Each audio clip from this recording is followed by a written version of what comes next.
Hey guys, welcome to another episode of Crew Talk, and you might notice our new fancy digs. I would be remiss if I didn't call that out.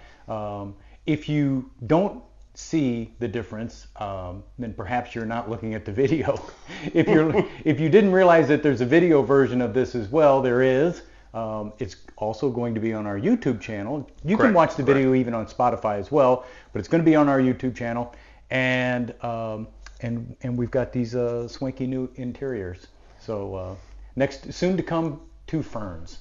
So, um, but let's get on with the episode. So we've got Andy here today, and we wanted to talk about just kind of generally um, what would happen if your gym decided to stop tracking PRs, but instead became focused on establishing health as the objective.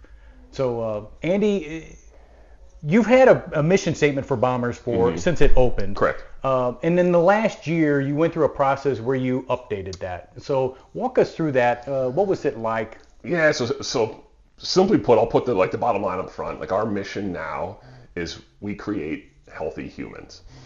And prior to that mission statement, those few words, we had this paragraph long nebulous statement of like here's what we do and here's how we do it and here's the ways I think about it and when I looked at it it was nothing you could tangibly say. There was a little bit of like training involved, there was a little bit of coaching involved. It kind of talked about the facility and the place and all that was just like this. I'll almost say like these nebulous buzzwords. Mm-hmm. And then, so about a year ago, I sat down with Pete, and Pete is a great wordsmith. If you haven't read his book, you should read it and check it out. There's a shameless plug, right? But actually, it's really good.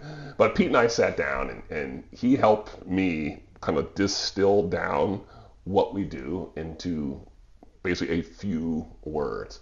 And we looked at like, yes, we're doing fitness. Yes, we're doing health. Yes, and that is, there's so much more when we look at like what is health and what is fitness, and it kind of distilled down to like we want to do more than just a daily workout, and we're striving to do more than a daily workout. So when we say healthy humans, that's, and you guys, you know this and we know this, is it's mental health, it's physical health, it's the whole body, the spiritual and the community involvement, and like people just being in connection with each other.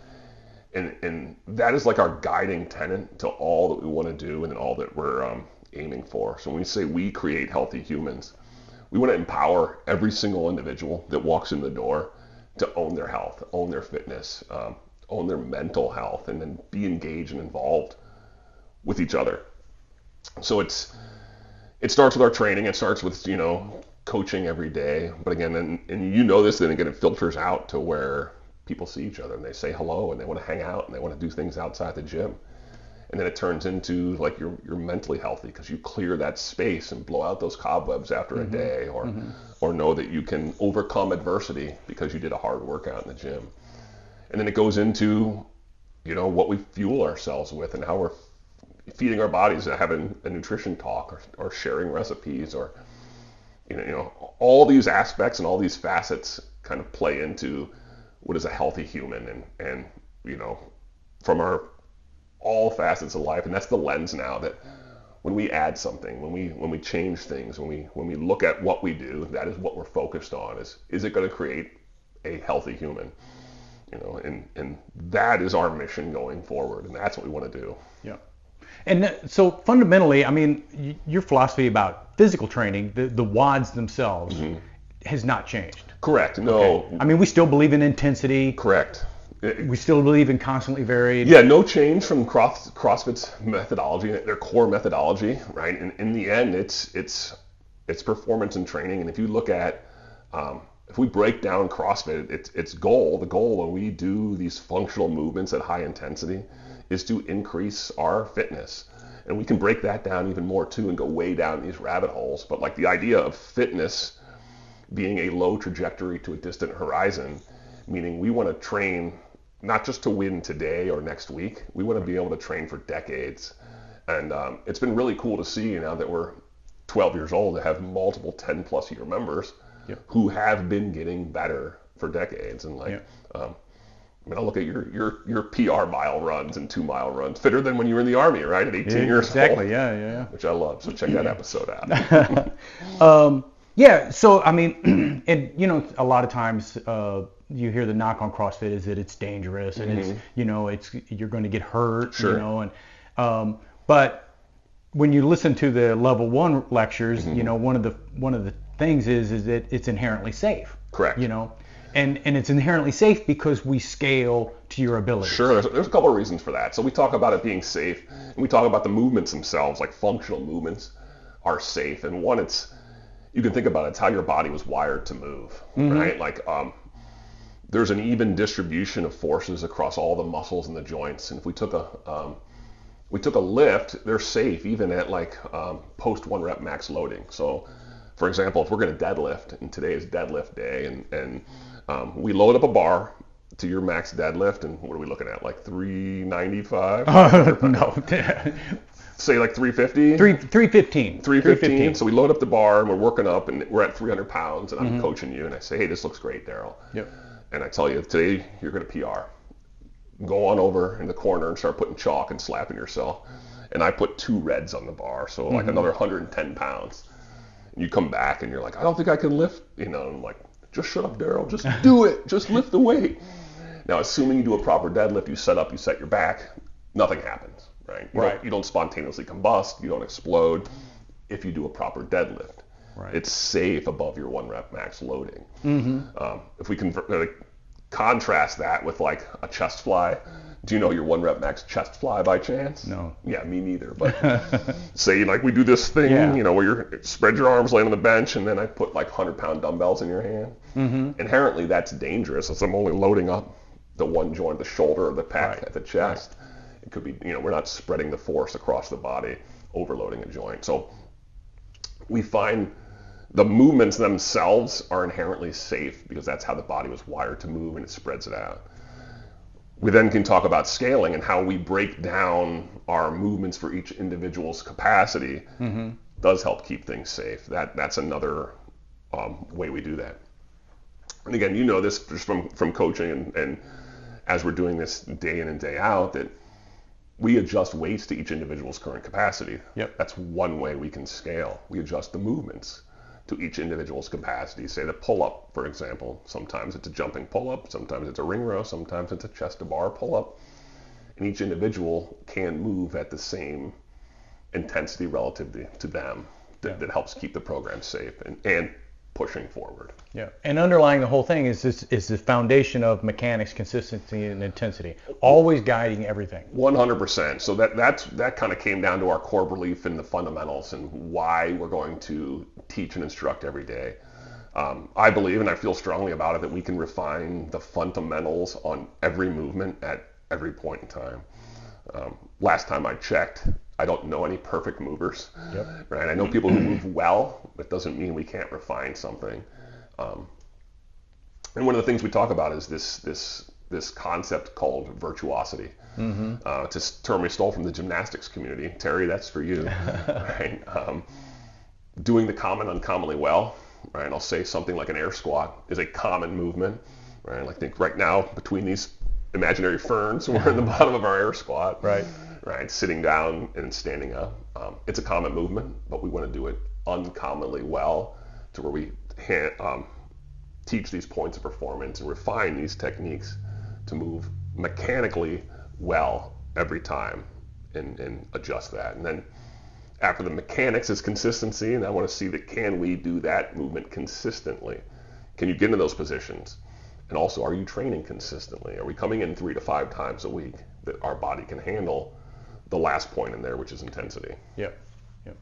And so and then we want to take it beyond the physical realm to, you know, you talked about like mental health, you know, just coming in every day, just facing. So I think it was yesterday, some people came in for the workout and they said, you know, they didn't want to come. Okay, it was a workout that I don't want to do this. Okay. Sure. But yet you're here. Right. Okay. So already just the act of getting out of the car Correct. and walking into the building when you didn't want to is a mental victory. Correct. You know this every time. Every time you step in the door is usually the hardest thing to do, especially on those days. Like for me, it was today, like running the 1 mile run today. Did not want to do that, but came in and ran a mile. Hey, I did it. It was not fast. It was not pretty.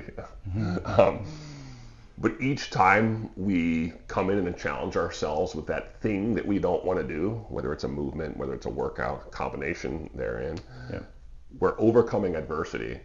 And now we can do something outside of the gym with a little bit more, we can overcome that adversity that happens, and it's going to happen in life. Yeah. Right. Absolutely. Every day in life, you're going to face things like that. Right, whether it's in your family, whether it's at work, whether it's at home, whether it's, someone stepped in front of you in the line at Starbucks, right? You're like, That's right. It's why you didn't grab them by the throat and punch them out, Correct. Yeah. Because then you'll go and slam some barbells later on. That's right, yeah. And, part of that is when you walk into the door, you're greeted with a community of people who are facing the same things you are, right? Okay, and they're being supportive of you. Okay? And to me, that's the magic of the group class. Yeah. Right. We are all in the same shared suffering together. We're all going to go through it, right? Whether you're hitting the RX button and I'm heavily scaling, we both are still doing that thing together. That was hard. It was hard. It was hard for us. It was hard for me. It's hard for you. It's hard for the person next to you. We all know it's going to be hard. Yet we're all going to come together and do it, and then it's rewarding to where we challenge ourselves and overcome at the end of the day with a community of like-minded individuals, pushing each other along and cheering each other on. And then one of the things we've been talking about a little bit more, I think some of the coaches have been bringing it up, and we've tried to work this into more conversations, is about nutrition, which is always kind of a touchy subject. Sure. People are funny about that. Sure. But that's a key element of your fitness, of your health. 100%, right? We almost talk about it, and we do talk about it. It's like it's the baseline. It's the foundation, the foundational pyramid. And one of those funny sayings that that you might come up with is like, you can't out-train a bad diet. Yep. Which even our teens, even our 15, 16, 17-year-olds will not out-train a bad diet. They can perform so much better, again, if their nutrition is locked in. You're right. It can be this taboo subject that it's up there with religion and politics. It's touchy. I'll talk either. I think they're fun, but it's challenging because we have and I'll say many of us have a love affair with certain foods. And we have a stigma around other foods and thinking that like, I can't eat that, or I need to eat this, and that challenges us mentally in certain ways. Simplest put, like the easiest way to talk about it is we like to say like, eat whole, unprocessed, natural foods. Things you can find around the perimeters of the grocery store. Things that if you put it on a plate and showed it to your great-great-grandparents, they would understand what it is. Yeah, okay, that's good, yeah. Right? Like, if you think about that, like if I put down a piece of steak, an apple, and some broccoli, like my great-great-great-grandfather and grandmother would understand that. But if I put down like a soda and maybe like some frozen chicken nuggets and some French fries, they may look at it like, what in the world is that? What is that? Yeah. Right? And inherently, like, most of us understand this at some level and know this. And obviously we can go way down the rabbit holes on what and how much and where. But like, simplest put is, I think like 80% of the time, eat whole, unprocessed, quality foods. Yeah. Right? And then 20% of the time, go celebrate a birthday with your friends or your family, right? Have a cake. Yeah. But like, don't beat yourself up. Yeah, simple changes are important. And just whole foods, if you just eat whole foods, that can make such a big difference.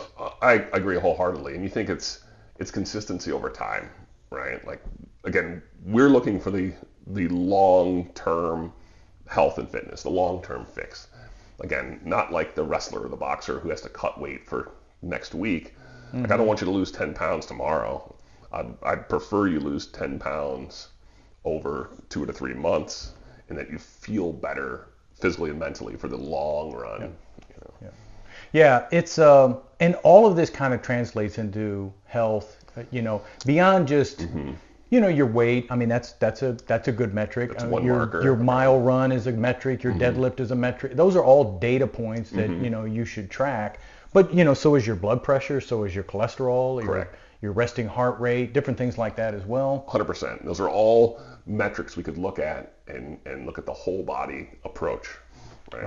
Right. With the idea towards being able to own your lifestyle. Correct. On until you're my age, or maybe further, beyond. Right? Yeah, exactly. Yeah, and the whole idea is while we may not add years to your life, like the CrossFit's not a magic pill. Exactly. Right. Health and fitness isn't a magic pill, but we can add life to your years. Right. And you think about that way of like, well, you're still traveling the world and hiking Africa to see gorillas, and pretty neat, and doing the things that you want to do. Right. If someone wants to play with their grandkids and get down on the floor, that's what we want to give them back. If someone wants to compete in their 20s and do more, well, we're going to give them that as well. Yeah. Those are the things, those are the markers of like, what is it in your life that you want to do? That's how we can create a healthy human and give you those things. Yeah, Greg was telling me one day, rather than living a long life and languishing in a nursing home or something like that, you want to be able to just do whatever you want to do, and then just one day just drop dead. Just kind of either fall asleep or die. Sure, yeah. I mean, we all know people who've probably spent 10, 15 years at the end of their life. My grandmother was that way. She spent her final 10, 12 years in a nursing home, like, not eating, being pushed around, and it's sad, and unfortunately more and more people are like that, and I we say it jokingly that we'd like to just kind of do what we want to do and then one day die, but and that's rather than longevity, but it's again adding life to your years rather than years to your life, doing what you want to do. Yeah, being able on your own terms. Yeah, exactly. Being able to do whatever it is you want to do. We just got back from a cruise, and we were with an older couple, and the guy had gotten he's like 76, and he'd gotten a little heavy, and so he, at some point he decided to kind of clean up his nutrition a little bit and just cut back a little on calories, and he started walking on a regular basis, and then he had set an objective for himself to be able to go out and like walk a 5K, and he earned the ability to do that, and so now he's consistently walking 4 or 5 miles a day. He's lost some weight, slimmed down. It's impressive, yeah. Yeah, and so at his age, he's able to go out now and do things that he wants to do. Yeah, incredible, right? Yeah. Just small changes over time add up, and if for our mathematical friends in the room, if we added a 1% change every day, it's an exponential curve, right? I don't math good, but I know some of you athletes do. Yeah, I still don't know what exponential means, but okay. It goes up. All right. So what do you see as far as like the mission statement has changed? What do you see practically as far as like within Bombers, within the walls? Yeah, practically, how are we going to create healthy humans day in and day out? Well, it starts with our training. It starts with CrossFit. Right? It starts with one workout a day at high intensity, coming in, giving your best effort, where hopefully you learn something new. Hopefully you refine what you already know, and hopefully you push to your relative intensity or what is relative for you that day, right? And that is the starting point. That is the nucleus of what we're going to do.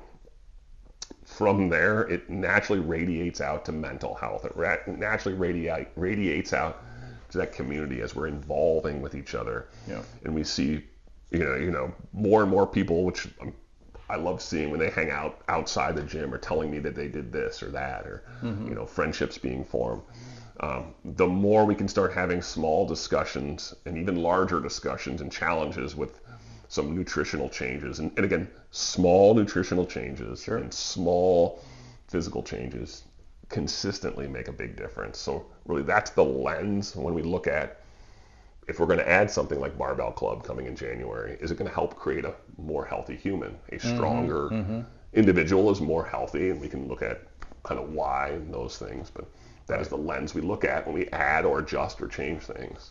And it's also conversations that I've overheard recently, you know, people talking more about mobility, you know, like making sure that, hey, take some time and rub out your lats, or do some things to stretch, you know, some of the stuff that we tend to restrict, you know, making sure that you're getting a proper amount of sleep every night. And it kind of goes into like that dirty word that we talk about as a rest day, right? Like a rest day, taking rest and sleep and recovery and mobility are all part of this overarching healthy human, right? Because at some point, again, you know that we've all been bitten by the CrossFit bug, and at some point you found like, well, if one workout is good, 10 workouts would be better, until it's not. Yes. Right. And again, when we look at long-term health and fitness, and again, 10 plus years, decades is what we're trying to train for. Taking a day when you're feeling beat up, sore, mentally exhausted and worn out, sometimes you just need to dial it back. You know, you can come in and move and use the PVC pipe and see all your friends because that's mentally healthy. Yeah. Or sometimes you dial it all the way back and, you know, like do what Greg does, and he locks himself in his basement and eats Haagen-Dazs ice cream while watching the Kardashians on rerun. Does he really? No, he doesn't do that. All right. He doesn't do that. You know, I saw Jason Wing, shout out to Jason Wing, came in one day, and the workout was something that his shoulder wasn't going to allow him to do, and he said, I'm just going to sit back on the bike and I'm going to watch you guys and ride the bike. And so he sat there for the class, you know, and just rode. Yeah, every now and again, that's a great way. You're still involved. You're still seeing people. You can have those community conversations. And if your body just needs a low-key thing, listen to it and take it. Yeah, absolutely. Yeah, it's important to be smart like that. 100%. Again, longevity, consistency, small changes over time is what we're looking for. And in dealing with adversity, injuries, things like that, physical limitations. I mean, you talked about running today, and I know that's a challenge for you. 100%. Right? You know, but yet you still come in and wrestle that bear. Every now and again, yes. Yeah. I mean, it's a mental hurdle for me as well, right? Like, hey, I overcame it. Now I feel a little bit stronger. It wasn't a great run, but like somehow I cleared the mental hurdle. Yes. Yeah, I guess pun intended there, but I did it. I was talking to Barry the other day, and he was excited because he was finally able to use a barbell, you know, and you know, and I said, that's the thing about injuries, you know, dealing with it. Everybody has them, you know, and it's good, it's healthy, because you need to be humbled sometimes. You know, you need to be kind of brought back to earth a little bit, you know. I mean, you know this, life is inherently dangerous. Even as safe as we try to make things happen. Yeah. Right? Stuff is going to happen. We hope it's not catastrophic. Yeah. Right? We pray for what we can, but things are going to happen, from achy shoulders to bad knees to rolled ankles to torn hands. I mean, that is an injury, even so. And it stops training at sometimes. So. And sometimes you've got to be patient, which, you know, we're not always patient, but... Correct. Again, that's where we need to look off to that distant horizon. Yeah. That's where we need to keep longevity in mind and consistency in mind. And that's when it comes down to, again, the healthy human. It's not just, I don't want you to be healthy tomorrow. I want you to be healthy for decades. Yeah, absolutely. I mean, if you're looking at it like that, you know, that makes sense, because it can be detrimental to try and rush through things like that. You can make an injury worse or something. Right, yes. Listen to your doctors, listen to your therapist, take it slow if needed, and then it's only a small bump in the road when you look at the whole of your life. So have you heard any feedback so far from members or anything like that? Have people noticed things to you, or? No, I wouldn't say feedback wise, and this isn't anything that I don't think I've plastered it all over. And I think the team has said we need to put it up in a couple of different places and showcase those, and you know, as we decorate our home, maybe we need to put more signs and banners and logos and paint "We Create Healthy Humans" across the front wall somewhere, and then maybe we'll hear more feedback. But. Yeah.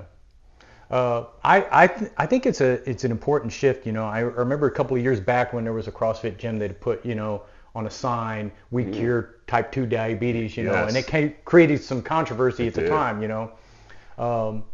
But realistically, you know, doing these kinds of things really can make a significant difference. You know, I was saying recently I went into my doctor and he complimented me on my blood pressure. I've never had that happen in my life, you know. So. And inherently, yes, we could make that claim in the long run of like simple changes in nutrition, of eating quality foods, like whole foods, plus moving 3 to 5 times a week, doing some exercise, is going to create an inherently a healthier human. Yeah. So, Andy, I think that's pretty much covers the topic. Is there anything you wanted to add about it, or? Nope. I think, like, again, you're not going to see drastic changes because this is really just refining and defining and putting a laser focus on what we do. But then with a more broad lens, we can pull back and say, yes, this applies to how we teach, how we train, how we work out, how we look at everything we do in here is centered around creating a healthy human. So, crew, I would challenge you, if you heard some things in this conversation that makes you think that the changes that you're making are important, or the changes that you need to make are things that you should do. If you know that you're projecting yourself towards creating a healthy long-term lifestyle, then I think you're on the right track. But if you think that there are people in your life, maybe friends or family or parents or something like that, that could benefit from this, maybe share this episode with them and help give them the gift of fitness as well. And otherwise, thanks for joining us for an episode of Crew Talk.